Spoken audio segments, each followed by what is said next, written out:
Forget everything you thought you knew about Japanese corporate culture. We're shattering a massive myth in today's explainer. You think their boardrooms are polite and safe? Total lie. We've got 24 years of rock-solid corporate governance data.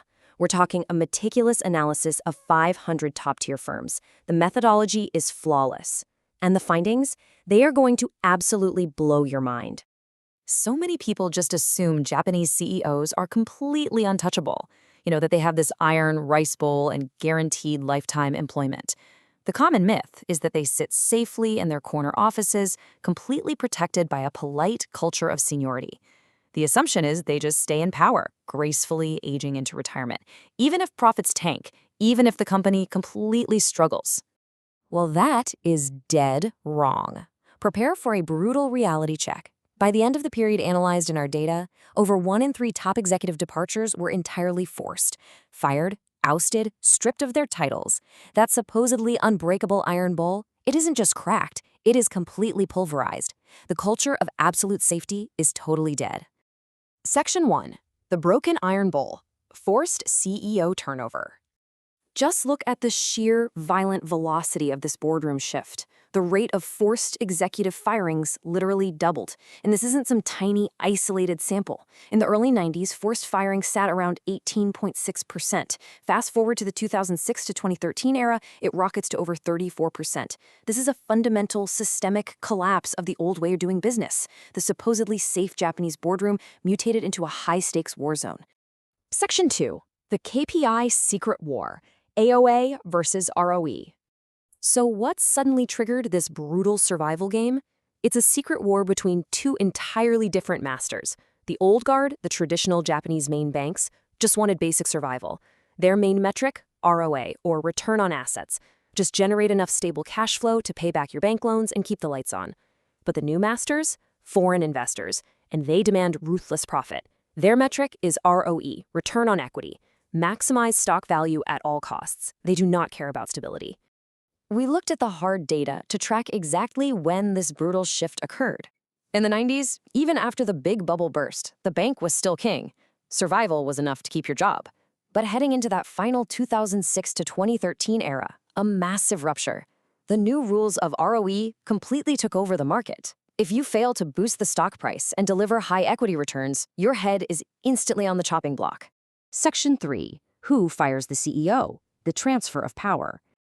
The data exposes a massive, unprecedented transfer of power. Traditional main banks rapidly retreated. We're talking ownership crashing from 4% down to just 2.4% in a flash. Instantly, aggressive foreign institutional investors invaded the market. Their ownership surged from under 6% to a massive 14% average. The money shifted, and the power to hire and fire shifted right along with it. And here is the brutal truth about global capital. These foreign blockholders do not care about your 100-year corporate legacy. They do not care about a founder's grand vision. They are entirely unbothered by polite business ties or saving face. They are utterly unsentimental. If the stock drops or your return on equity falls, they will force you out. Immediately. 0-second chances. Section 4. Vases or killers. The role of directors. But foreign investors aren't physically sitting in Tokyo pulling the trigger. So who exactly is? To appease these ruthless new masters, Japanese firms frantically started planting independent outside directors on their boards. It was an absolute explosion. In 2006, barely 30% of top firms had an outside director. By 2013, nearly 57%. The outsiders infiltrated the inner sanctum. The boardroom doors were forced open. But get ready for a massive, highly counterintuitive twist hidden in the research. Simply adding an outside director actually does absolutely nothing. It is a complete illusion. They are entirely powerless. Unless, that is, you hit one specific, mathematically proven magic number: 30%. The researchers uncovered a shocking reality. Having just 1 or 2 outside directors is pure window dressing, a total PR stunt. The researchers actually call them beautiful vases. They look great in the annual report, but they're completely powerless to challenge the CEO. But step 2 is where the bloodshed starts. Once outsiders make up 30% of the board, usually 3 or more directors, they transform. They become corporate killers with the critical mass to actually fire an underperforming CEO. Section 5. The bank's last stand, the old guard. So did the traditional Japanese bank just roll over and die? Absolutely not. The old guard is still breathing. If a firm is heavily choked by loans, that old-school main bank will step right back out of the shadows. If they've dispatched a director to your board and your core survival plummets, they will strike. It's a highly tense dual system. New foreign masters demanding explosive profit, and old bank masters demanding basic survival. Both are in the room, both are holding a knife in the dark.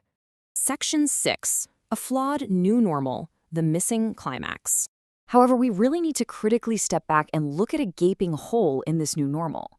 The methodology is incredibly rigorous. Analyzing 500 top firms over 24 years, it establishes an undeniable trend. But look at the cutoff here. The data formally stops in 2013. They tracked the rising tension and the infiltration of directors, and then they stopped right before the ultimate climax of the entire story.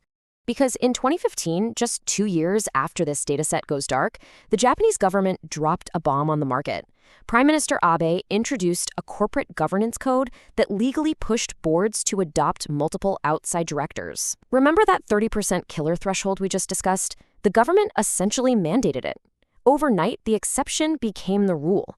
By law, the vases were replaced by killers. Which leaves us with this final explosive thought. If everything we just analyzed, the doubling of forced firings, the invasion of ruthless foreign capital, the rise of the 30% killer directors, if all of that 24-year bloodbath was merely the warm-up, how much more ruthless is the Japanese boardroom right now? The iron bowl isn't just broken, it's dust.